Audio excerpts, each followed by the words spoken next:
Hello everyone, welcome to Global Government News. Today is August 10th, 2010, and I'm Darko.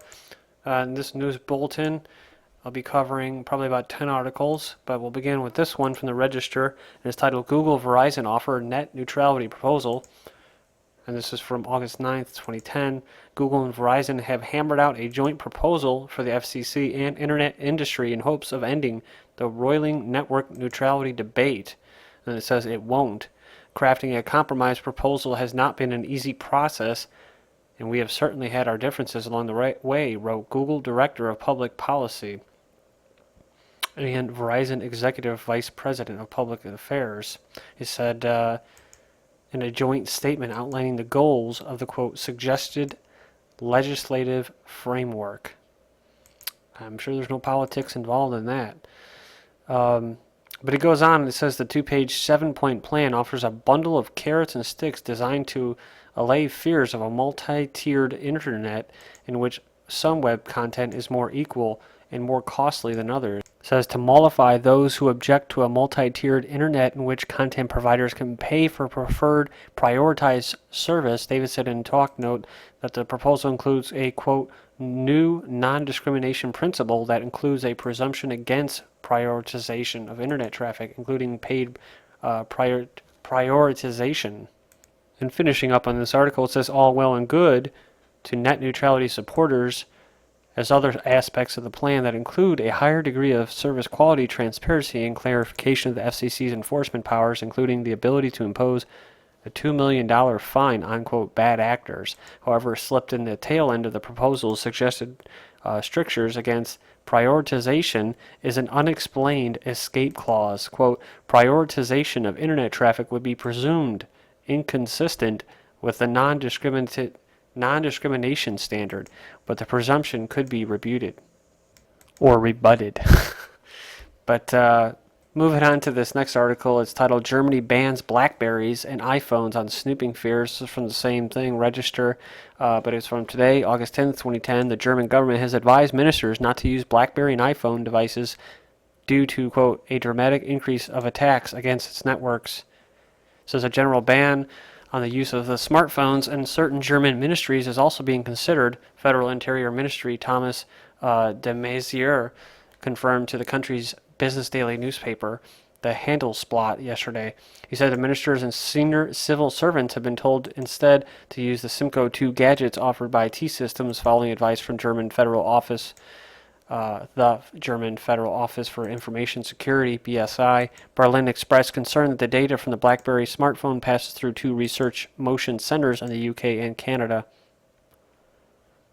This is from networkworld.com. Google CEO Schmidt, no anonymity is the future of the web. Its message at the Techonomy Conference was that an anonymity is a dangerous thing and governments will demand an end to it. It says no anonymity. Man, that's one of the few words that I really do struggle to pronounce. For some reason, some people just have their own little words.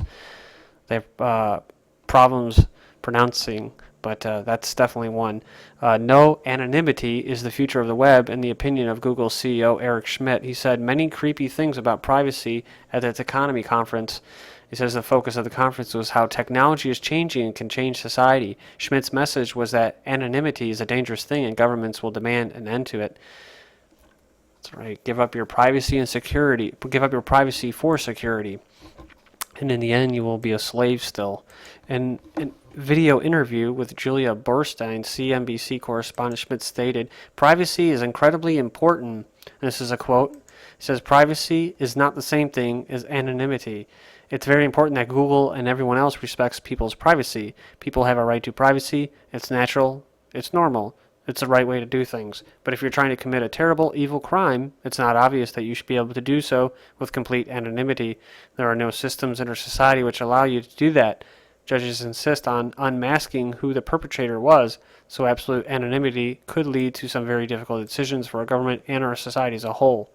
Whether it was a Freudian slip or a simple misstatement, Schmidt is correct. It is not obvious that if you are anonymous, you are therefore likely to commit a terrible, evil crime. This is from CBC News, and it's titled, Google offices raided by South Korean police. Company collected user data while amassing info for Street View service. Google's offices in Seoul were raided Tuesday by the Korean National Police Agency. Quote, "We have been investigating Google Korea on suspicion of unauthorized collection and storage of data on unspecified internet users from Wi-Fi networks," police said in a statement reprinted widely in the media. The data collection was related to the upcoming launch of Google's Street View service in South Korea, police said. Google said today in a statement that police visited Google Korea in conjunction with their investigation around data collection by Street View cars. Oh, God. Did you guys hear about, I posted this, I believe it was yesterday, if not the day before, about Google's going to be using spy drone technology. They're going to be using drones for this Street View. So, it says, in added, we will cooperate with the investigation and answers any questions that they have. So it's like, talking about Google and anonymity. It's like, well, dude, if you guys are flying over people's houses and then all of a sudden people are getting arrested or fined thousands of dollars for having, not having a pool permit because you can see it on Google Street, that's not a threatening crisis or anything. And yet, where's the privacy in that? This next article is from naturalnews.com. Report finds drug industry funded studies almost always yield good results. I think that's pretty obvious to most of us, right? But it says a recent study published in the journal Annals of Internal Medicine has revealed that the industry-funded clinical trials, that is, drug trials funded by pharmaceutical companies, almost always show positive results for the drugs they test. In contrast, only about half of government-funded studies show the same drugs to be safe and effective. The results of the study may not come as much of a surprise to many who already recognize the corruption inherent in the drug company-funded clinical trials, but they do broadcast this reality to a much larger audience than ever before. It says, according to the study, out of 546 drug trials evaluated, industry-funded studies showed positive outcomes 85% of the time, while 72% of the trials funded by non-profits or non-governmental organizations show positive results. Of this 72%, those nonprofit and non-governmental studies that received some funding contributions from drug companies showed positive results 85% of the time, while those that did not have positive outcomes only 61% of the time. And as Russia is going through their heat wave,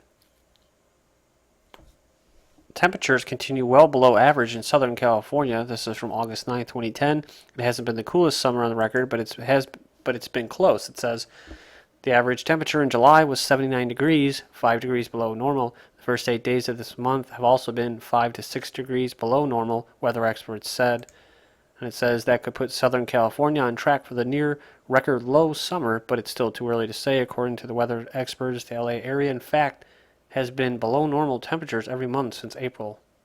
Quote is saying we normally get this kind of weather pattern when we are transitioning from an El Nino year to a El Nina year, the National Weather Service meteorologist Jamie Muir said. It sets up this trough of moisture over the west coast, and that's what's been happening. We end up with cooler than normal temperatures and cooler coastal waters. And of course, who has all that precipitation? Well, Asia, Pakistan, China. But then, to the north of them, way far away from the equator, you have what? Droughts. I'm not a meteorologist or a scientist. I'm just trying to say that I think that the sun is the main driver of temperature. Also, normal scheduled weather patterns such as El Nino and El Nina, and not global warming or climate change. Ex-Senator Stevens dies in Alaska plane crash. Sure, most of you have already heard this, but former Senator Ted Stevens, who for several years played a leading role in controlling the nation's purse strings, died with 4 other people in a small plane crash.